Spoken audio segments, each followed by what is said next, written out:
This is Leadership in Action, and I'm Casey Cheshire. Join me as we delve deep into the passions, expertise, and experiences of Boston area innovators. Sponsored by the Boston chapter of the Entrepreneurs Organization. This is Leadership in Action. All right, and we're live. Another show in the making, another conversation, and this one is going to be great. My guest is a special guest today. I have known him for a long time, former coach, mentor, brain, friend, everything, all the things, and nothing to even mention business. He is a serial entrepreneur, a mastermind of process and people, of weaving them all together. He can't help but make companies wherever he goes, but really his passion is helping others in that same path and progress. Man, and I have a few things written down here when I was brainstorming the other night. He is the shaman of scaling, founder and president of CE Painting, founder and president of Collegiate Entrepreneurs, and then also founder and president of Cruz Consulting Group. Eric Cruz, welcome to the show. Thank you, my man, Casey. It is so nice to be here with you. Makes me smile every time I see you. Yeah, it's same. You know, do you have your orange watch still? I do have. I do not have it on me, but I do have it on. have Okay, it. Well, I got mine on. That's awesome. I can't say you influenced me in that, but maybe you did. I don't know. You're a serial entrepreneur in your own right too. So hopefully whoever's ever introducing you is saying the same things. That's what I hope. Man, I hope so. I got to get on some podcasts so I can get introduced. Well, hey man, I'm so glad you're here. We only have so much time, and I know you're super busy and your time is valuable, that wisdom that comes out of your brain. So I just want to stop talking and ask you this question, the way we start every show, which is, what is a common misconception about leadership, being an entrepreneur, and running a business? Such a great question. And I love the questions that you sent over. So helpful. And this one, it was easy for me. And that is, if you're going to truly scale a business, you're going to need to have much more than good operations to be able to make that happen. And that is what it's not even a misconception that a lot of business people have, which it certainly is. It's a misconception I have had probably the majority of my business life. So it's one that not only is out there, it's one that I've lived, and I've learned my lessons, like everything else, the hard way on this one. So it's really important to me. So it's a great question from you to ask. So tell me about this. It's not just why do we believe this? How do we fall in this trap? The idea of that just good ops alone, and that thing will grow. Just make that product sexy and it'll just get pulled off the shelves. It's more than that. But why do we think that just good ops alone will make it happen? It's a great question. And if you think so, it's not difficult to see the answer to that when you think about all the information that's out there in the business world, people that are trying to help you. You know, we're both members of the Entrepreneurs Organization, which has, been a phenomenal group to be in. I've been a member for, 16 years now. But a lot of the speakers are about how to run a better business. A lot of business books are about how to run a better business. A lot of systems are about how to run a better business. But they're 90% of the time focusing on how to run a better business operationally. You know, how do I get better as a president? And you can hear those messages and think, well, if I do these things, I'm going to scale my business. And the reality is, you can run a really good business doing a lot of those things, but it does not necessarily mean you're going to scale your business. And there's a big difference between a business that runs well and a business that scales. Ideally, a business that scales also should run well, but it's not even always true. A lot of amazing businesses we do business with don't even run that well, but we still are buying their products like hotcakes. So, we certainly are big believers of running a good business operationally, but it's also easy. It's much easier it's easier for us as consultants. It's easier for us as entrepreneurs to fix operations. And easy, I say, with a light touch on that, because it's not easy, but it's easier to focus on the fundamentals of running a great business. It's harder to actually have a business that has the strategy to scale. That's a hard thing. And a lot of entrepreneurs never even want to look at that in their whole careers, because it's hard to do that. So that's why it's the low hanging fruit. How to run a great business is low hanging fruit. Low hanging fruit. And as you were saying that, I was thinking to myself, it's something you can control. Like you can decide, hey, we're going to have this internal operational meeting. We're going to track it this way. We're going to change this process. We're going to micromanage this car. Right. Like you could have the best car manufacturing facility ever, practice all of the Six Sigmas and go to the 9th degree, but that doesn't mean anyone's going to buy that car. Right. That's correct. We can't control the buyer. Right. And so that's the scary part. Yeah. And it's also compounded. It's compounded because, and you know this because you've built your own great, well-running companies on yourself. It's compounded. The issue is compounded by the fact that it's also necessary to do it. So when you're doing it, you realize this is necessary. I should be doing this. And the answer is you are correct. You should be trying to run a great business, but that's not all of it. So you feel like you're doing the right stuff, and you are, but it's not all of it. Right. And I know there's systems out there, and it can be dangerous depending on which system and framework you drop into your company, because you may end up with one that it kind of keeps looking inward and keeps directing you. Sometimes the systems themselves keep pointing you at, well, what's wrong here? And maybe from an issues list, let's decide what needs to be fixed. But maybe it's like, hey, we need to fix this top line number over here. We need to go, what's our go-to market? What are all these other things? And it could be safer to try to fix that product offering or that you've nailed delivery. It. I mean, yeah, you've nailed it. And like me, you've lived this journey. Definitely. I've definitely lived that. Yeah, you have. Yeah. But you feel good after that meeting, right? Like, oh, we're going to fix all these internal operational issues. We're going to be running so sweet. And then you're back of your mind, you're thinking, I hope we make our sales number. and that's what we deal with. Right. Yeah. And you asked, earlier what the myth is and what we worry about as a company, that's it. So we will, as a consulting company, we work with close to 100 companies, and we look at these lists and we'll run these meetings, and I work with the consulting team and we'll look at the numbers for how they're doing quarter by quarter. And they'll say, well, the company's running great. And I'll say, numbers don't tell me that. Numbers tell me the company's not doing great. And we'll look at those numbers and we dive in, and internally we ask those questions, which is, if they are running well, and which a lot of times I hear that the company's running well, then why is the market not loving it more? Are they at the top of their market? There's stuff that I can go into a little more deeply, but the reality is that, I see a lot of well-run companies and they fall flat. And were they looking at ops numbers just like the myth? They were looking at, look at those ops numbers. They've established. Well, even companies that are profitable, that are growing, 10%, 15%, which is good. Don't get me wrong. If you're listening to this and you're running a business growing like that, congratulations. But if you're trying to be the next best, biggest thing, and you want to have, make some real wealth for yourself, that ain't going to do it. And you got to think bigger, and to do that, you're going to have to say, well, if we're not scaling as fast as we'd like to be scaling numbers wise, but we feel like we're running a great business, why is that? One of the companies I worked with for years, one of the CFOs in that company who now works for us, I'm thankful that company got sold and that CFO works for us, actually runs our finance division. He asked a great question in one of our quarterly meetings years ago before we sold the business. He said, I know we have a great product and we have we're making good money and we're growing at a decent rate, not great, but decent. We know we have a great product. We know customers don't leave us. Why is the product not flying off the shelves? It's a great question. Everybody loves us. Everybody's staying here and our company's running well. Why is the product not flying off the shelves? Yeah. Then you got to get into strategy. Is it pricing? Is it the right target market? Is our messaging right? But the company was running great and everybody loved it and the churn numbers were low. But that's when you got to step back and you got to say, why are we beating ourselves against the wall here? Like the company runs great. Why is the market not absolutely loving this? Why is there friction against our sale? Right. Yeah. That's a powerful, hard question to answer, but some of the best questions don't have an immediate answer. But I guess this is a perfect time then to say, like, I'm bought in. I know it's not operationals now. I know we got to focus on all sides, whatever those might be. So what then do you recommend if it isn't just focusing, zeroing in on just ops? How do you scale a company?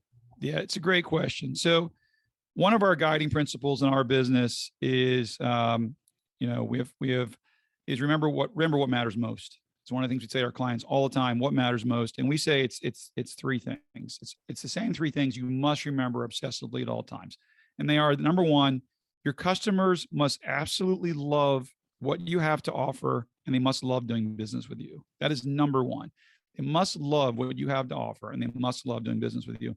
Number two, your employees must absolutely love working with you. Or you're going to have churn issues with employees, and that's going to create problems with servicing your clients. And number three, you have to make money while you're doing it. And if any of those three legs of that stool are off, you're going to struggle. But in terms of the strategy, it's really number one. Do our customers absolutely love us to a degree where they absolutely just are talking about us? They think we're amazing. Do they love doing business with us as well? So the question is then, how do you achieve that? So if you use that as a guiding light, like if our customers don't absolutely love us, and I challenge, before I go into these 5 things that we have as a checklist here, I challenge anybody who's listening to really, and this is really where my aha came as a business owner. I started thinking about the companies that I love doing business with, and realizing a lot of them aren't really run that well, honestly. But it's not going to stop me from giving them my money. Comes to mind. Yeah. Oh, there's a lot of them. I actually probably do business with more companies that aren't run well than companies that are. And I'll tell you, in our opinion, how they break down in terms of how they do it. Yeah. But we are certainly, my family's huge Disney fans. We go to Disney all the time. Yeah. I personally think that they're amazing at their product, so we keep going. I think they're partially run well, although they're not run that well right now, in my opinion. Just my opinion. They probably will get through it, but their product is amazing. Like, their product is amazing. They keep doing a much better job with their product. Apple. I love Apple products. I do not like interacting with Apple in almost at any level. Well, you can't, right? There's no way to interact with them. You just can't do it. You just can't. You can't do it. It's really not that functional. You can't do it. So, and I could keep going on, honestly. Okay. I love Uber. It's funny though. Uber. I would say that, Apple and Disney have their shit together, but you're saying they don't? I think they have their shit together operationally, but is it a fun experience for me to interact with them as a company? Not really. Like, I like interacting with the product of my Apple. Do I like interacting with them as a company? I don't really. Oh, I get you. Like the human side of it. Yeah. Yeah. It's not. Yeah. If you go into these companies, which we do internally, operationally, they have a lot of great things going for them, but they have a lot of messes. There's a lot of messes internally. What they're offering is phenomenal. Why do we like Disney? Sure, has great culture, has all that kind of great stuff, and that stuff is amazing. Don't get me wrong, but the product out of all that is absolutely incredible. The Apple product is incredible. True. Amazon, certainly well run. Is that why we buy from it? No, they have an incredible strategy that they're enacting from the top. Now, there are certainly some companies that operations is just the thing. Companies like Zappos. Zappos has got core values down. They did. I think they're having troubles now, but they had core values down pat. And I don't really know what their strategy is. Lots of products and all that kind of stuff. And people like interacting with them. Yes. Yeah. That's right. Yeah. But for the most part, they like interacting with them. They like the culture of it, and they like that. But the companies that nail the product. Now, granted, it comes, and you're going to see why I recommend, these 5 things in a second. But you got to have that amazing product first. So, Disney right now is pricing us out of the market. It's crazy. It's funny that you go online right now and look at the Disney comment string, you're going to get 80% negative and 20% positive right now. Are they packed to capacity? Yep. They're packed to capacity. So like the park prices have gone up, or just everything? The park prices are through the roof right now. If anybody's listening from Disney, they'll know what I'm talking about. Their new systems are difficult to follow, but their product is absolutely amazing. So, what are you going to do about that? So I'll go into the 5 things that we've come up with that you got to be thinking about. And it's funny, these are the 5 things that you think about if you said if you're going to try and solve this problem. If they're not loving what you do. This myth. You're going to bust this myth. Here's what you got to do. Okay. So first and foremost, you're going to have to, I'm going to contradict myself. You're going to have to get your business to be operationally strong. You do need to do that basic thing. You got to do it. So it's almost a table stakes. So when I say it's not going to necessarily scale your business, it doesn't mean you don't need to do it. Okay. So there are some amazing systems out there that I think actually are quite good at getting your business operationally strong. And we have a system for that. Other companies have systems for that. There are great books around that are out there. What's your system called? Growth. We have a growth operating system called Growth. Cool. And it's designed partially to do just that, because you got to have it. That's going to nail that culture. Like if Disney didn't have that culture, they would have a problem at the root. So that culture is helping win that game. Apple, as much as I don't love interacting with them, and I can't get anybody on the phone, and they're tough to deal with personally, their culture internally allows them to make great products. So you got to nail that internal operation stuff. So if you're a person listening right now and you think, well, I do I not to nail my operations? No, the answer is you 100% do need to nail your operations. So the first thing is you have to not nail your operations. Two, quick question on that though. Quick question, because it sounds like it's almost a balance, right? You need to nail it to a certain degree, but don't go overboard and keep obsessing over it. So where's the line where you know that you've sort of nailed it enough so you can go on to step two? You are as smart as you are good looking. Hey, is this a podcast or is this a consulting session? So that is such a tough and good question. Yeah. So we don't have formulas around that exact answer, other than to say you got to watch your churn numbers. So you got to watch your numbers, right? I am sure if Disney's park attendance was not filling up or they weren't in their metrics, they would experiment with their strategy. They would with their pricing strategy, with their operations, whatever they're going to do, they're going to tweak that. So they have that balance down. So basically, we do it by the numbers. People are upset. Okay. Well, how does the business look? Well, they're still around. They're still buying it. Well, then we're going to take that level of upsetness because the numbers are still working. And I will tell you, and I have, I won't even mention them, but there are peers that I do business with that their churn rates are still really high. But like I say, how your business keep growing? And they say, because we're okay with that churn rate, because our strategy is to have a churn rate that's actually this, and to price it this way. And the pricing makes the gross margin high. The churn balances that out. Our marketing strategy spend is this, and we're okay with that level of churn. And it's part of our model actually. And the business takes off and launches. It's crazy, but that's how it works. It is crazy. Yeah.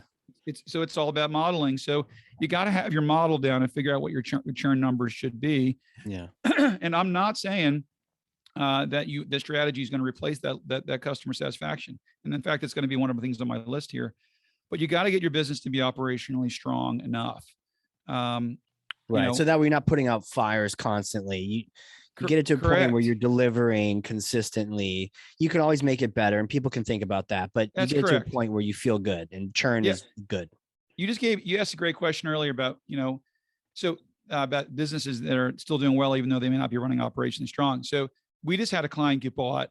I won't say the name, but for a large amount of cash, and it was a great sale. It was great for that company too. They had a great buyer, really a great buyer. But when this company merged into that company, and that company is killing it, the company that bought them, my client said, I'm dealing with a lot of issues that we didn't have, but the company's growing like gangbusters. And they say, I want to try and fix it. And I say, well, definitely try and fix the operations for sure, but understand that company is not growing because of all the stuff that we did as a small business. They have a different strategy, and that strategy is based on acquisitions and churn numbers and investing and marketing spend. And that's why they're killing it. And that company is probably going to likely be worth billions of dollars. Yes. And it's not because they're not a mess internally, operationally, but they accept there's a certain level of being okay, but they can't that company's not going to sacrifice the growth, which is what our system's all about, for nailing being perfect at the operations level. So it's interesting. It was interesting to watch it. And my client was a little shocked. He's like, I think we could fix this company. And I said, I think we could too, but I can tell you, I bet you it's not their top concern. Right. The top concern right now is growing that business. Yeah. Wow. Great illustration of how not to get obsessed with one over the other. You can't, but like I said, still number one, when we go work with a company, we tell them we're going to spend our first year making sure that you're not so dysfunctional internally that you can't scale the business. So we want your business to be operationally strong. So if you're a listener and you're using a system to do that, keep doing it, because you're on the right track with that. That's awesome. So then I'm not, dispelling any of those systems. They're awesome. And then two, right, to go along with that, it kind of goes with fixing operations, but you got to be obsessive about your talent. your talent, your people function, whatever you're calling it, you got to really nail that function. And if you're looking to scale, you got to be hiring people at a constant level that have been there, done that, and that are smarter than you. Which, if you came into my companies, you would look around and say, "You're a bunch of great people here," and there are. I'm really proud of our leadership teams. And people say, "How come you don't get involved in X, Y, and Z?" And my answer is, for the most part, and we have some gaps on this, but for the most part, I'm not smart enough to be in those conversations. People ask me, "How do you handle this?" And I say, "I don't know. Ask the CFO." No idea. I just have no idea. Yeah. I'm not smart enough to answer that question. Well, how do I handle this set of operation structure? I'm like, I don't know. I don't know work structure that well to know the answer to that question. So you want to have people inside your business who are going to be taking you to that next level. So you get your operation strong, you're going to layer in amazing people that are getting in front of where you are right now. And that, which is tough, which means you're always going to be spending money ahead of what you have. And I'm doing it right now. It sucks. If you're living that journey, you're listening and you're thinking, yeah, Eric, I don't have that money. I got news for you. I'm in the same journey. I don't have that money either. But if we don't invest that cash ahead of where we are and make these hires that don't always make sense by the books, we're not going to get the talent and the people in the room at a senior level to be able to get the company where it needs to go. What happens when you do that? When you don't do that, like you're describing? So you end up. So what happens is the company ends up only being able to grow and be as smart as the brain share in the room is. So I don't know how else to describe that. But your company at senior levels bumps up against the smartest of the combined talent of the room itself. So wherever you have a gap is where generally you're going to see your company struggle. So you want to then hire ahead in that seat. Now, it doesn't mean the hiring is always the best solution. There's a lot of things in your company you can investigate. But I will tell you, as we become more investing in our companies, we start to actually look at taking investments in our companies, and we work with private equity firms that are trying to nail it. And some of our early clients who are absolutely killing it, their formula is always the same, which is to bring in your super smart CRO, your super smart CMO, your COO, your CFO, your CTO, and all of the O's you can think of. And they've been there, done that. And your company now just kind of becomes an incubator, and then it just skyrockets. So if you're trying to really scale and you're like, well, I'm trying to scale, but I don't want to spend money because I like my current team, it's not going to happen. But it's also not to blow out your people either. So to be clear on that, we have a very open culture, and I work at some companies that are even better than ours, where they understand at some point I'm going to be moving into a lateral move into a middle management position, unless they really have a long neck and they can really stretch themselves. But they just can't in most cases, and they shouldn't try to. Honestly, it's destructive for them. So we're always trying to find out, where do we need gaps as we scale the company? Where can we move people laterally? But we got to have those senior people that have been there, done that. So that's two. Now, real quick on that, not to let you get through your list, I'm going to beat up each point. It's really hard to hire in front of yourself, not just for the money reasons, but also, are they bullshitting you, or are they actually smarter than you? Yeah. So and then I think a lot of us, I've personally messed this up 1,000 times. Me too. He's really expensive. He must be great. Yeah. Me too. So you're not alone there. Me too. And I still do. And everybody does. So if you're out there and you're thinking, well, I don't want to get it wrong, I actually encourage you to get it wrong. Just try and get it wrong over a shorter period of time, so it costs you less money. Yeah. Because you will get it wrong. I get it wrong epically, honestly, at a high level. And it's actually even tougher when you get it wrong. And you know this, and I've lived this many times. It gets tougher to actually know if you're wrong at a high level, because they're in front of you. So you don't even know that they're wrong in some cases. Right. And then my answer to that is sometimes just trust your gut. You think you made a wrong hire. It's a great expression. The minute you think you made a wrong hire, then fire the person. It's great. It's a great way to look at things. But you're going to get it wrong. So just do the best you can. And if it doesn't feel right, then move on from it. Yeah. Because it's not going to work for you. But at the same time, I will say you got to stretch yourself mentally too. Like, I've been in situations where I'm thinking, well, I don't love this person. And there's a little bit of me having to realize I got to challenge myself, because one of the reasons I don't like the way they do things in some cases is because I'm not growing enough myself as the CEO. Yeah. So there's a balance there. I get challenged, almost tiringly by my staff on a constant basis. They're always challenging me. And I got to listen to it and say, are they wrong? And I got to own that. Or it was just an area where I need to grow. and they're telling something that's really intelligent. And that's why you need to have a great team around you to kind of synthesize those questions. Help you figure that out. I've definitely experienced that, where you have that gut feel and then you try to work to make it go away. And then my thought now that I've learned is if you can't make it go away, then that person does, because that gut is actually telling you something you should listen to. Don't null your senses to it, And listen. and that, Casey, is where we default. And some people look at us. I think they look at me sometimes and think I'm being a wimp. They'll say, "Should I cut the person?" I'll say, "Do you really think you should cut the person?" And they'll say, "Yeah." Then I'll say, sometimes I think to myself, "Well, I like them. It would work for me, but it doesn't work for you." So the answer is yes, you need to cut them, because it's your company and you need to run your company. It makes you comfortable in the way that makes you comfortable. Right. But ultimately, even if it's just incremental, you should be making sure your people function gets stronger and stronger, especially at the senior level. Yeah. Ultimately, powerful, your company, ultimately your company as it scales has to be strong at a senior level first. And then you start making sure it's strong at every other level in the business at the same time. Okay. So that's the second thing. So you got your operation strong. You have an extremely strong senior team of players that have been there, done that you've built, and you've gone through that risk and that struggle. The third thing is, this is hard. Oh no. You got to figure out your place in the market. Okay. Now, here's what we mean by that. Now, we are extremely deliberate about this. So what is your market? Like, what are you trying to be? And there's all kinds of great reading around this. Jim Collins, hedgehog concept, all about being amazing at what you do. But you got to figure out, what are you going to lean into? Okay. So we break it down into two categories. Either you can be a commodity type business, or you can be we call it just a unique strategy, unique business strategically. We really don't even have a name for it, but it's really just a unique business of some kind. Okay. So if you're a commodity type business, then you're basically leaning in on figuring out, then what are you better at? Are you cheaper? Are you faster? Are you higher quality? Because there's 50 of you in the market. Are you going to deliver it in a different way? Are your people just going to give you, mints on your pillows every night? If you're a hotel, does it mean you're going to be the Ritz? Because the hotel is just a commodity, right? So if you're the Ritz, are you going to deliver the same product, but it's just going to be better at what it is? Right. So, but the Ritz does not have, I would argue that's a commodity. It's another hotel. That's really it. Then what is better? So then they lean in on quality. So they're going to say, then we're going to be the best quality hotel we can be. And we're going to make this service to be stupid and be amazing and all that kind of stuff. And that's their strategy, but it's really a commodity strategy. On the flip side, and there's an and/or here, are you going to try and come up with some kind of unique offering for the market? Like, are you going to solve an actual problem that exists in the market, or that you think exists in the market? And then that's where you get your companies,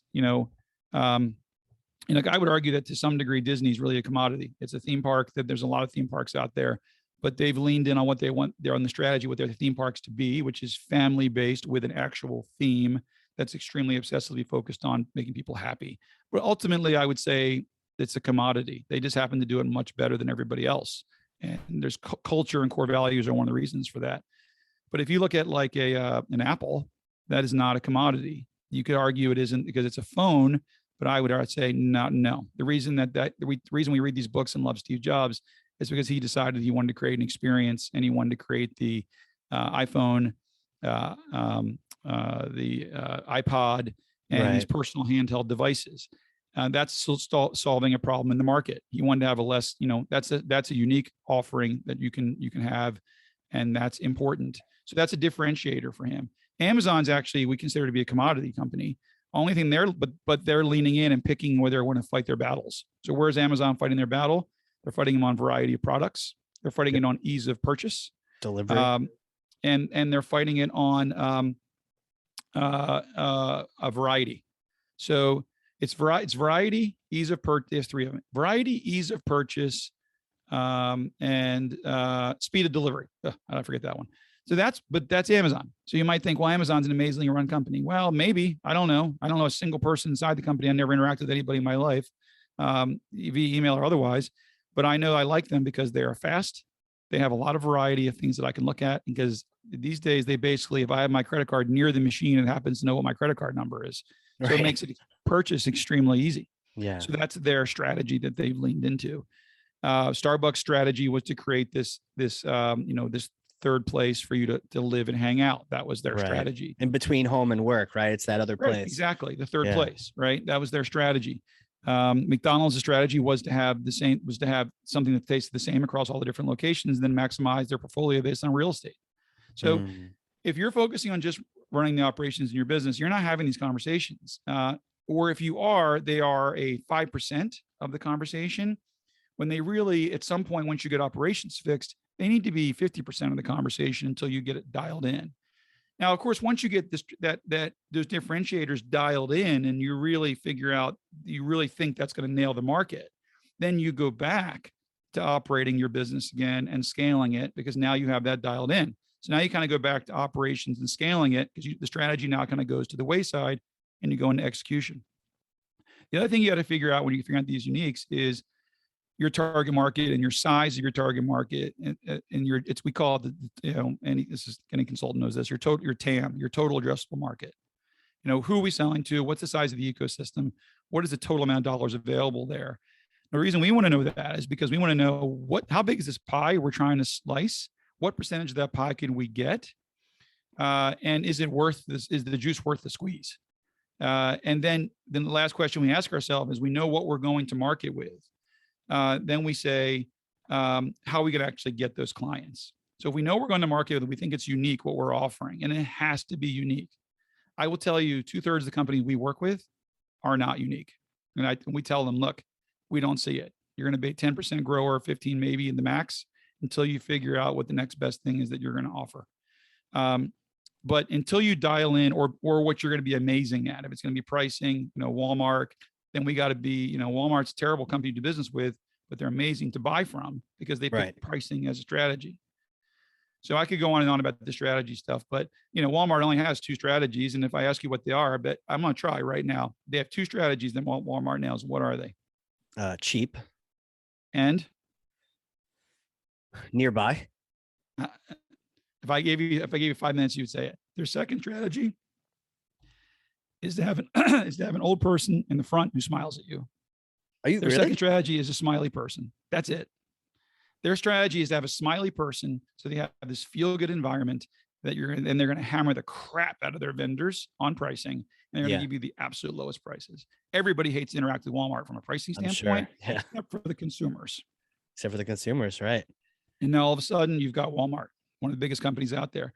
But you take out that strategy, you take out that smiley person in the front to counteract those pricing issues, pricing, you take any of that out, and now you are Sears. You're dead, right? You're done. So it's, once again, operations versus strategy and leaning in on what that strategy is. So then the fourth thing, so you got your strategy dialed in, you know who your addressable market is, you know how to sell to them. The fourth thing is you got to get your sales, marketing, and operations functions lined up against those things. So you got to have it clear so that everybody understands. So everybody says, well, we are our uniques, our differentiators, our value prop is this. The sales team knows what they are. They're very clear. The operations team internally knows that they need to deliver against that. Right. So if you look at Walmart, you look at Disney, you look at these amazing companies, everybody at Disney right now, even though they have all kinds of craziness going on, they're tough to do business with. The cast members there know that their number one job is to make people happy. So they have alignment on that concept that's important to Disney. So you're going to have your people that are delivering and your people that are selling aligned around what those unique value props are. And it has to be apparent to the consumer. If we listed 10 amazing companies out here right now between you and I and sitting around having a beer, I bet you we can nail the strategy of all 10 of them within 30 minutes because it's apparent to us by doing business with them what their strategy is. And internally, they're lined up against that too. And that's how you nail that strategy. Yeah, otherwise you have the whiplash of promising something and delivering something completely foreign. You landed your spaceship on Earth and you end up on Mars and you're like, where are the trees? So you need to align those. Correct. Or you hammer your sales team because you're just like, sell more, sell more, sell more. And which I've been very guilty of. But the reality is, if there's too much friction in the market, the sales team's working too hard, you got to look at your strategy again. So you can't, as one of my very wise clients told me once, you can't You can't always outsell your way out of a problem. You got to sit and reflect and ask yourself, why is this so difficult for a sales team in some That's a cases? good call, man, because I know a lot of sales VPs are like, we're just going to pound those phones and numbers in the top equal numbers at the bottom. And Right. there's some efficiency to be gained if you just figured out number 3 there. And I was going to ask That's you if there's a correct. magic button that helps you find that fit. Yes. As we know, you can go into an Apple store and deal with somebody who makes you feel stupid and make it very difficult for you to buy from them. And yet you will spend $1,200 on a phone. Yeah. So it's all about your offering. And in that case, in a lot of cases, that's the thing. So you can't just beat your sales team up. You got to ask yourself, why is the product not selling itself? And the last thing is, you got to adopt what we call a red light customer service culture, which is, and this is, there's none of this is simple. This combines to the degree that we are scaling. If we can have a certain amount of churn, that's okay. But I will tell you, as a whole, we still believe that you have to have a culture where if the customer is unhappy and you can control it, we call it the red light culture. You should be saying, we have a problem, and the company should be going into some degree of freak out mode. Your clients have got to understand that nothing matters more to you than them. Nothing. They must feel like they're the only people in the world that exist at all times. And that when they have an issue, if they're reasonable humans, that the entire company feels like they're on red alert. And if you do that, you won't have churn. Now if it's part of your model and you're scaling and you can't keep that up, and you're now at the 40, 50, $60 million hump, no problem. But if you want to get to that hump, your clients better absolutely love you, and they better feel that when they're working with you, and then they won't leave you. Right. And we found that. So get your business operationally strong, fix your talent and people function, figure out your place in the market, figure out what your differentiators are, figure out what you're going to lean into, get your sales, marketing, and ops functions lined up against it, and then adopt a red light customer service culture. And that goes a long way. Some of Boom. those Just things like that. yeah. I love that Try and get it list done though. try and That get it done in seems a couple hours. right. But I know but that even that, it makes me, even as we look at the time, Yeah. I could see talking to you all day about these things. And I guess that's It's where, huge. and It's each one of huge. these things, especially number 3, that place in the market, it's a great reminder for me to, those other ones are easier. All of the Yeah. other ones. The place in the market is tough. And I'll Yeah. tell you, and we could spend time working. You and I'd have fun just talking about it for fun. But you can, I tell you, a lot of times it's accidental. It's more accidental than you might think to find that. So you got to listen to the business sometimes. You got to run it. We're having some issues with some experiences right now with the culture, our consulting business, that we're having successes that I got to tell you, we weren't planning on them. They weren't what we expected. We were having successes because of reasons that were not really part of our initial strategy. And Right. now we realize, oh, that's what you like. Well, then we're going to lean into that. So you got to kind of listen. And, you're right. I rattled off a bunch of stuff there. You could spend a year or 2 years or 3 years dialing the strategy in, and that is totally not a problem. What is most important, though, is that you understand I got to get my operation strong, and I got to get my strategy dialed in too. You just got to know you got to dial both of those in. Yeah. You can't obsess and get tunnel vision on one versus the other. Crazy, Crazy, man. Really crazy. They're both Well, really important. You obviously, we've worked together in the past, but my question next to you is like, who are you? Who is this guy named Eric Cruz that has launched painting companies and now consulting companies? And I mean, take me back, little Eric days. Did you know you're going to be CEO and coach to the stars? It's a great question. I was actually at a holiday party for one of my clients last night, and I got that question from a couple different people. The reality is I'm a fourth generation of entrepreneurs, and on both sides of my family, which is crazy. Like that's just weird. And it took me until maybe 10 years ago to even think about that. And I started thinking about all my relatives. They all run companies of their own. Wow. It's in my blood. And I grew up in a pretty modest middle class environment. I just watched my parents and everybody else go through this business journey, and it's just who I am. So when I work with clients, and I did this for years as a volunteer first in the EO Accelerator program, which is an amazing program if you can have a chance to be part of it.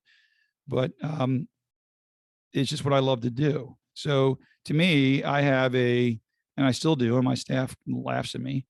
If I see an entrepreneur, we focus on the sub $40 million crowd to start with. If I see one of them not having the resources they need or struggling, I have like a visceral emotional reaction to that. Like it really makes me upset. And that's probably because I grew up in a family of people that's all they were. So to me, it's kind of like my brethren are hurt, or they don't have the resources they need. They need somebody to help them out. Right. So, if you cut me you see open, your family reflected in there, right? So it's like yeah, your dad and your parents and your aunts and your family members reflected in, the yes, people that are running these companies. And sometimes, right. The team forgets, but they're people too. We're all people too. We're not perfect. And so I think honestly, entrepreneurs are people first, because to me, the entrepreneurs are taking risks and trying things that are completely unpredictable, risking everything they have to do these things. They know they're going to be failing for certain periods of time. And they get beat up by their friends for maybe you should do something else. The government beats us up sometimes. Sometimes it helps us. Thank you during COVID, government. But it's tough to be an entrepreneur, and it's very, very lonely. So the journey I'm talking to you about with this, leaning on strategy, and a lot of that work is with your team, but a lot of it you got to own it. If you're the visionary of your company, you got to own it. And you got to spend a lot of time under a tree, and that can be lonely time. So, but when I'm in the entrepreneurs organization, that's my tribe. Those are my people. And when I'm around them, I learn so much from them first and foremost. And that's my crowd. Now, other than that, personally, I got a wife, 2 kids, 15-year-old and 12-year-old. And I actually live in New England because I love the water. And I grew up loving boats. And I spent a lot of time sailing and racing boats, and my kids are little junior racers. And then we spend a lot of time skiing in the wintertime. So how many hours would you say you have under sail? So I sail a lot. I also got that question last night. So your entire life. You got this sailing question last night? Oh yeah. Yeah. So it's a big, did a prep for the podcast last night. Yeah, it was. Yeah. So if we try and get as close as our clients as we can. So if I can go to a holiday party and I actually have the time to do it, then I will. But, so I race every Saturday in the summertime for 3 or 4 hours at a time on a boat called J70. And I used to race Wednesdays, Thursdays, and Saturdays until my kids got a little bit older. We ski. My family, one of us we ski every single weekend at Waterville Valley from Thanksgiving to Easter. So we're a pretty focused family on entrepreneurship, sailing. I'm a big volunteer at the yacht club, where our kids are very involved. Skiing, sailing, entrepreneurship, and sleep, and that's pretty much what we have. That's what's going on in my world. Amazing. I'm excited for skiing. I don't know if you had it down there, but we got a little snow. I saw it today. I saw it. So I'm excited about the mountains beginning to open. But you're gonna start doing your ski patrol stuff, which I'm extremely excited for. I'm gunning for it, but I'm the new guy, so I'm gonna be that annoying. Hey, how can I help? Hey, what can I learn? I think you're dialed in perfectly what you're gonna be doing there. You're gonna have a blast. I can't wait, man. I can't wait to awesome.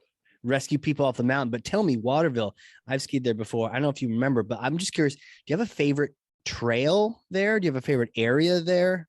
Sure. So I've gotten a lot into cross country skiing recently, which is a lot of fun. But I like skiing down really the blues. Yeah. So like go to the top and go to the left kind of thing. Yeah. So I like the blues because they're kind of just a fun journey. So I like upper bobbies. And upper bobbies going into Whitecaps is a good run. So I certainly do the steeps too.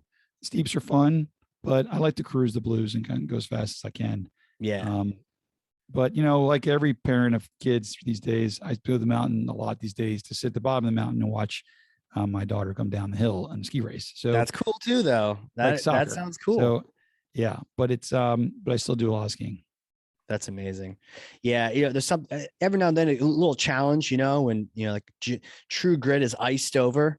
But then Yeah. it is nice to just, enjoy the down on one of those Yes. other trails when it's Yes. good conditions. Agreed. Doesn't have to be survival every time, Agreed. Crazy, man. Well, hey, real quick, tell me about the consulting group. I know the painting has been around for a long time, but this is relatively new, this consulting group, and you guys are just growing like crazy. I mean, tell me about it. So, my business when I was growing up that I ran a company called Collegiate Entrepreneurs. We taught college kids how to run businesses for the summer.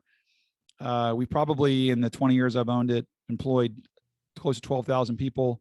And it's been a great journey. We worked with, I think, 1,200 or 1,300, or I don't even know how many, maybe probably many more than that, branch managers, teaching them how to run a business. And when you learn how to do that nationally and run lots of people, it just lends itself to being able to scale other companies.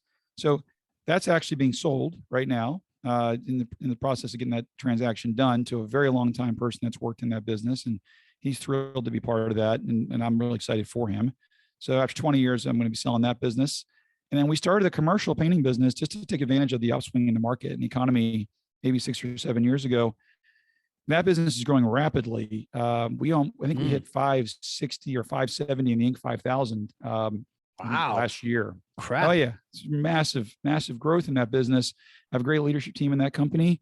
I have a partner that's worked for me for 20 years and has been my partner in that business for 6 or 7 years. So I'm still sitting in the VP of sales seat in that company. So I still am actually a real entrepreneur. But then, I don't know, 8 or 9 years ago, 10 years ago, I got into volunteering for helping out other entrepreneurs. And then that led to one of my early clients throwing me this traction book, this EOS book, which I did for years. It was Glenn Grant. Kudos to Glenn Grant. He's doing some coaching on his own. A very good friend of mine. Yeah, he was on here too and talked about selling his business. Yeah, he's great. And I worked with him through all that process. And then just kind of blew up from there. And honestly, it wasn't my intention to grow a large consulting company, but people started joining the firm, wanted to be consultants with us.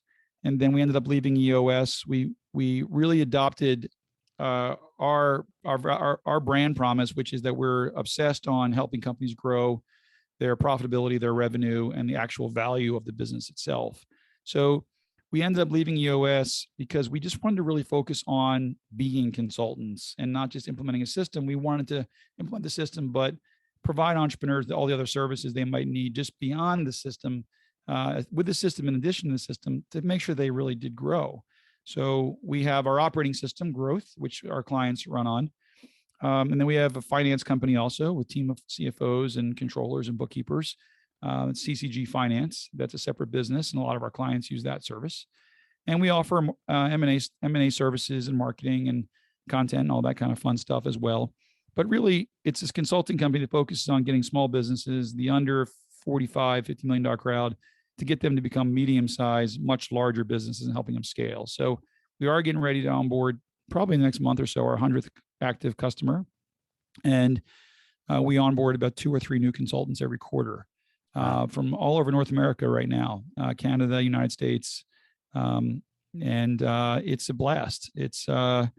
We focus on all the things we talk about. So I get the pleasure of working with entrepreneurs and working with my team, and also being an entrepreneur at the same time. And it's truly a joy, honestly. I can see that same passion of you were teaching the college students how to do business. They've grown up a little bit, and now you're teaching them how to grow and scale. So it's that same why, that same underlying coaching. Then that is our why. Our why, and it comes from our heart, is we want entrepreneurs to be successful, and we want them.